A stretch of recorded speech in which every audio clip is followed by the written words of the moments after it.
female entrepreneur comes along and wants to sell a similar product, she will always have to be, because the benchmark is too low. Which I find it really, really fascinating. So the concept about when we did IBIS was, of course, for all of you to have modules that are related to hard skills. You know, and we know that in business there are two types of skills: the hard skills, that is the marketing, the finance, your social media, your communication, and the soft skills that are, what are the soft skills you think for running a business? What are the soft skills that you're needing for running a business? Your communication. Communication, that could be, of course, in terms of non-verbal communication. What else? Building relationships. Yeah, networks, so you build relationships. Selling. Selling, yes, in that selling can be a hard skill and a soft skill. So if you think about salespeople, they get training on, if you say that, I have to say that. Yeah. If you do that, I'm going to do that. And they have scripts. And good salespeople, they sell you anything. And you realize, how did I end up with this? They're so good. So sales has a mix of hard and soft skills. But if you look at research, the overall soft skills that entrepreneurs are talking about are problem solving, one of the main ones. Problem solving. It is a battle, isn't it? I mean, I've been running Innova consultancy for 15 years and Innova education for 20. And I just feel that sometimes it's like being in the sea, and you have a massive wave and you almost recover.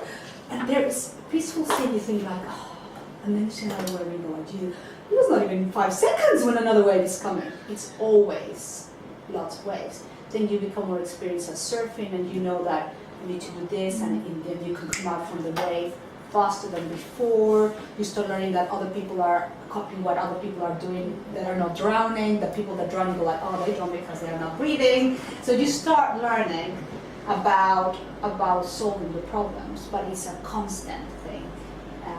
About what I'm going to do, providers, cash flow, volunteers, somebody off sick for a long time, value the pound, euro, Trump, Brexit, it's always something. So problem solving is a very, very important soft skill. And when you evaluate and you look at the entrepreneurship reports and research about the mindset of entrepreneurs, one of the main things is about problem solving. The other thing that is super important is resilience. And what is resilience? It's really this ability that we have to bounce back. But interesting about resilience is that it starts from a very, very young age. And you see other kids that are more resilient than others, just when they fall and it's a catastrophe, and some others that not. And I think it's very much a response to the parents. Parents are very overprotective. A kid falls and it's like, oh! And the kid goes like, oh! It's a tragedy. When there are 5 kids or 10 kids, and you see that in very poor countries, there are so many kids that one falls, it's like, nobody knows. They don't even say anything. But in terms of that's physical resilience, but in terms of dealing with adversity, resilience is compared very much like a muscle going to the gym, and I think that's why the mind is so connected to our body. That's why we're so perfect.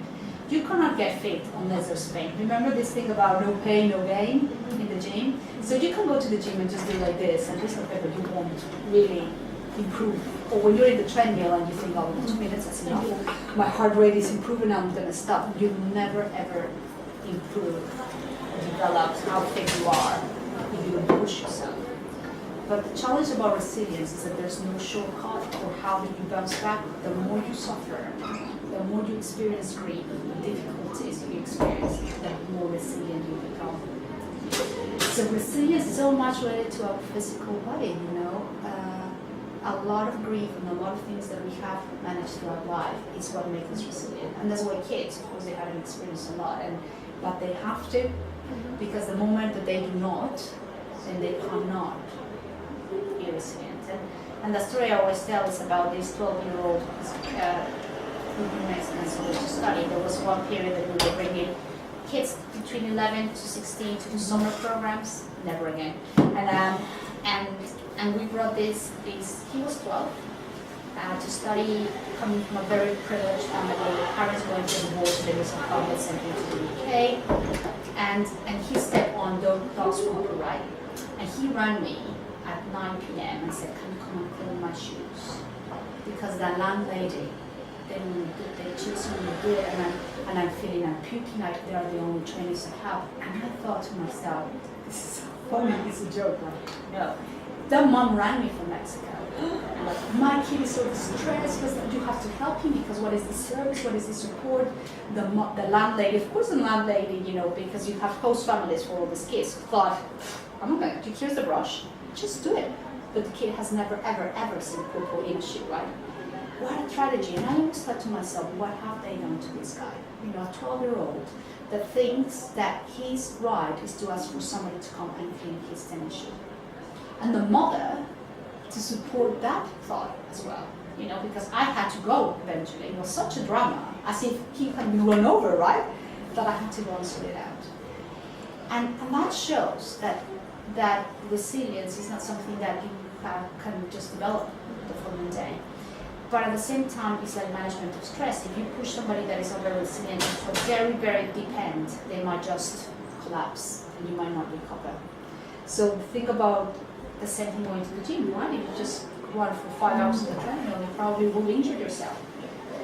So the things that happen in life that are tough are so welcome because that's the only way of building resilience. And one of the main skills that entrepreneurs talk about is about that, because you are very often disappointed.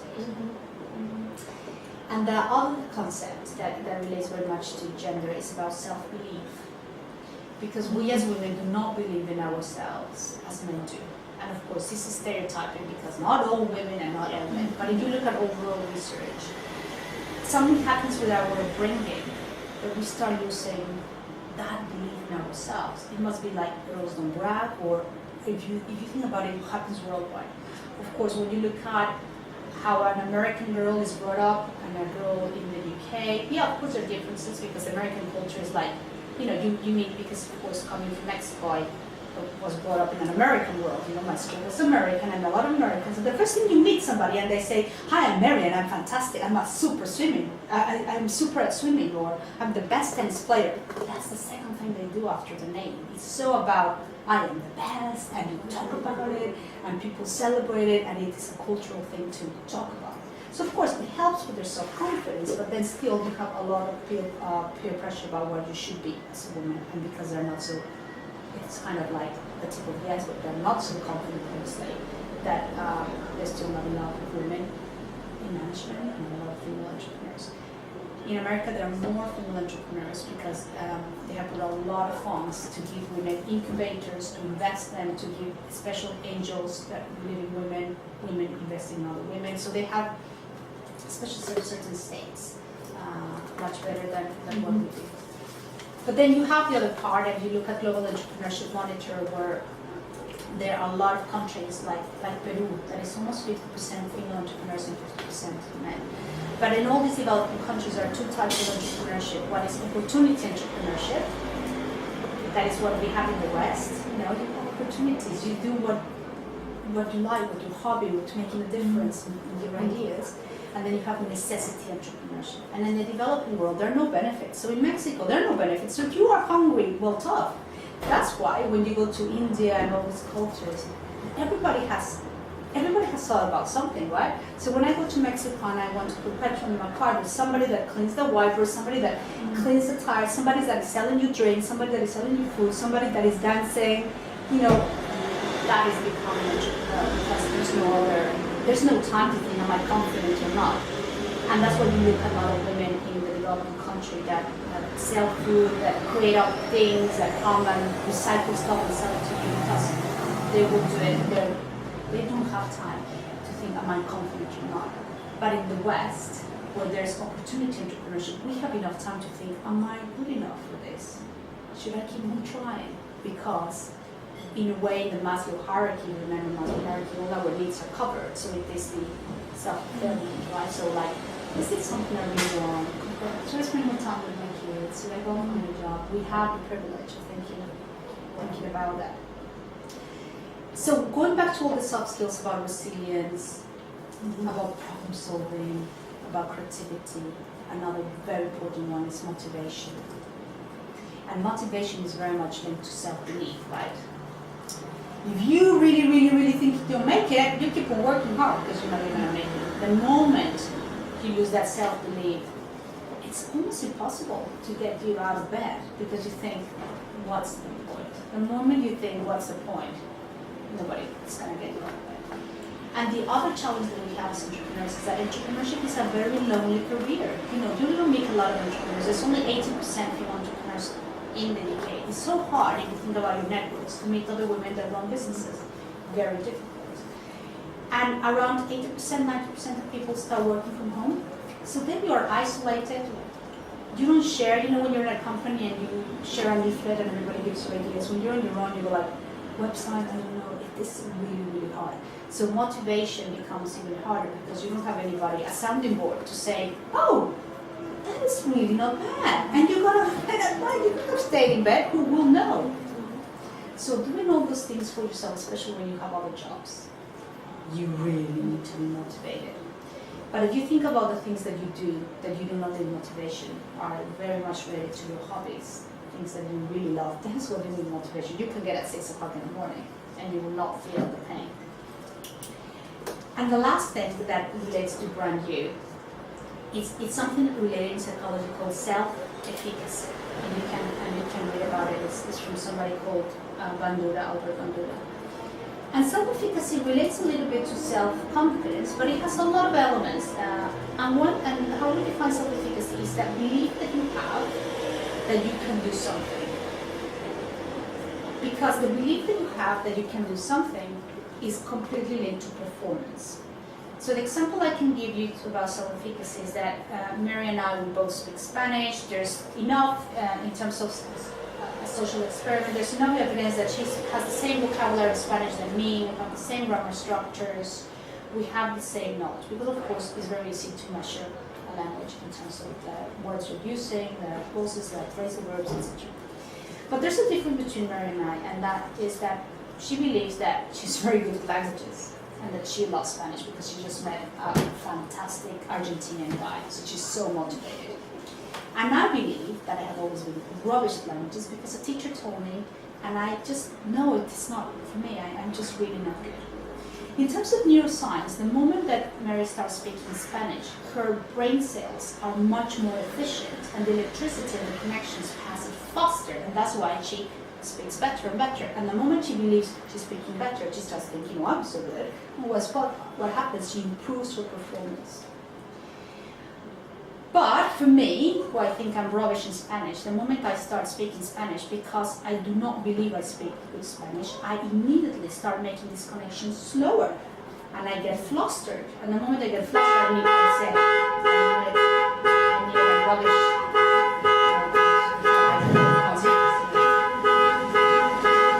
Then I said, it's just gonna go, it's an alarm. It's yours. This can be it.